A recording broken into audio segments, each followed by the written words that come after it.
manungsa kalian raganipun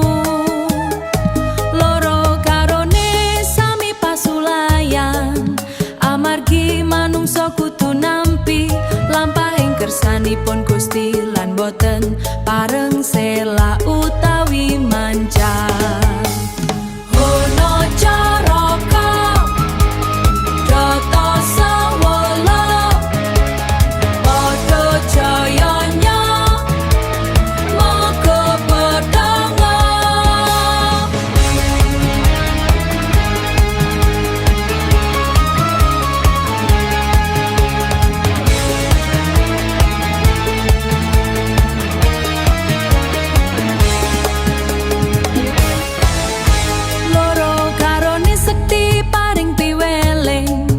Manungsa kedah ngetingalaken selarasipun batin tuwe naluri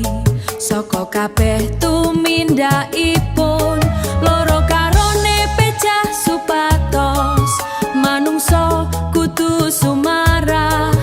dumateng garis kodrat senajan tetep dipun parengaken budidaya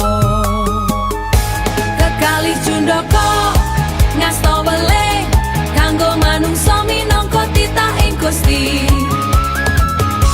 minangka pangrumat kauripan lan alam minangka ngraksa kauripan lan alam caraka data sawala padha jayanya